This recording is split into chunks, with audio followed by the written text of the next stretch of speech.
Udah tahu belum di sini kita hari ini mau belajar apa? Ya benar Feby. Minggu lalu kan kita sudah belajar materi mengenai teks observasi. Kalian di sini masih ada yang ingat tidak apa itu teks observasi?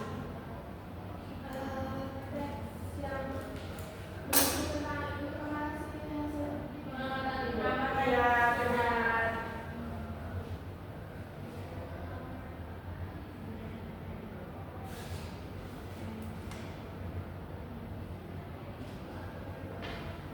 Jadi di sini teks laporan hasil observasi tergolong ke dalam jenis teks konseptual.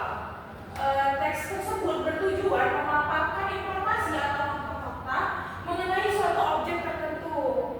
Objek yang dimaksud bisa keadaan alam, perilaku sosial, kondisi budaya, dan sejenisnya. Nah, cara pengumpulan data dapat dilakukan dengan pengamatan biasa, wawancara ataupun penelitian lapangan dan percobaan laboratorium secara intensif. Wujud teks laporan observasi dapat berupa artikel, makalah, ataupun laporan penelitian. Semua kenapa ngomong?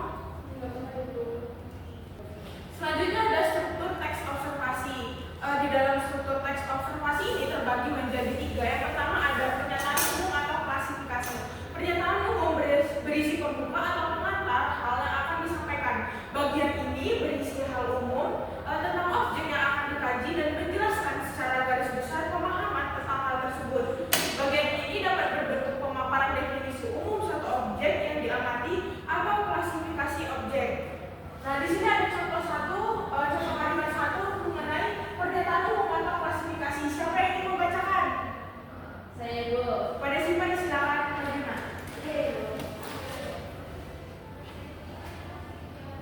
Baik, jadi contoh kalimat 1, pohon dawan merupakan salah satu pohon asli Indonesia dari penghasil utama getah resin. Kalimat tersebut menunjukkan pemaparan definisi umum suatu objek yang mengacu pada pengertian suatu objek. Sudah ya? Benar. Tangan Siva. Di sini juga selain contoh kalimat 1 ada kalimat 2 nih. Siapa yang ingin membacakan? Ya, semua silakan. Pohon damar termasuk kategori pohon dari keluarga konifer. Kalimat tersebut menunjukkan pemaparan klasifikasi suatu objek yang mengacu pada penggolongan suatu objek. Ya benar ya.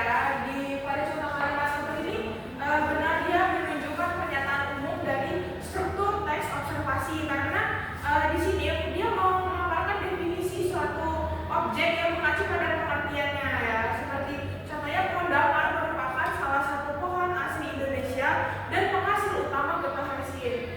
Kemudian yang di kalimat 2 juga kalimat tersebut menunjukkan pemaparan klasifikasi suatu objek yang mengacu pada penggolongan suatu objek. Contoh kalimatnya pohon damar termasuk kategori pohon dari keluarga konifer. Selanjutnya yang kedua ada deskripsi bagian. Deskripsi bagian berisi penjelasan detail mengenai objek atau bagian-bagian dan menjelaskan aspek-aspek tertentu dari objek yang diobservasi. Yang ketiga ada deskripsi manfaat. Deskripsi manfaat menjelaskan kegunaan atau fungsi dari paparan objek observasi yang diamati dalam kehidupan. Lebih jelasnya, mari kita cermati teks berikut. Di sini ada teks, kita cermati bersama ya. Pohon damar, penghasil resin. Pohon damar merupakan salah satu pohon asli Indonesia dan penghasil utama getah resin. Nama latin tumbuhan ini adalah Agathis damara. Pohon ini di beberapa daerah disebut kalane atau kesi.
berbeda pada pohon yang sama. Karakteristik unik itulah yang menjadikan pohon damar agamis damara berbeda dengan jenis pohon lainnya.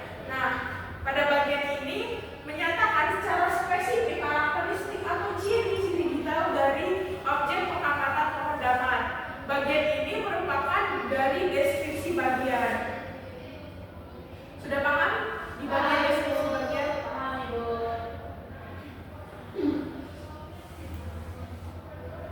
Ibu lanjut ya. Jangan ngobrol semuanya. Iya, Ibu. Pohon damar menghasilkan getah resin atau getah damar yang sangat bermanfaat di dunia internasional. Getah damar dimanfaatkan untuk bahan baku industri korek api, plastik, plester, vernis, cat, stabilisator industri tinta, dan kosmetik.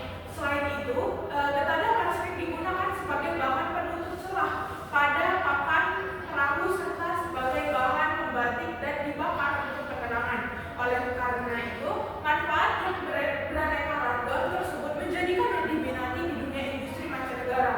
Nah, pada kalimat bagian ini menunjukkan pemaparan kegunaan dalam kehidupan.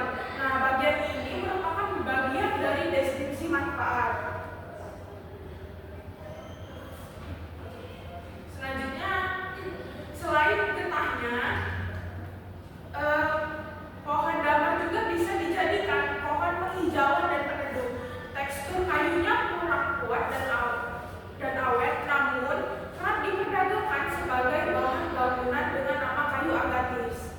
Nah, pada kalimat yang bagian ini memberikan pemaparan manfaat dari pohon damar dalam kehidupan. Bagian ini termasuk ke dalam bagian deskripsi manfaat. Dari semua yang Ibu jelaskan, apa kalian sudah paham mengenai struktur dari teks observasi ini? Sudah paham, Ibu. Sudah paham semua ya? Sudah, Ibu. Di sini Ibu akan memberikan umpan balik kegiatan belajar. Kalian bisa cermati teks berikut. Siapa yang ingin membacakan? Ibu. Yang pada depan silakan. Ulin atau disebut juga dengan durian adalah pohon masih kayu besi yang dikenal sebagai tanaman khas daerah Kalimantan. Ulin digolongkan ke dalam suku Lauraceaceae. Ulin termasuk jenis pohon hutan yang menghasilkan kayu bernilai ekonomi tinggi. Persebaran secara alami hanya terdapat di Sumatera, bagian timur dan selatan, Pulau Bangka, Belitung, Kalimantan, Pulau Sulu, dan Pulau Kepulauan di Filipina.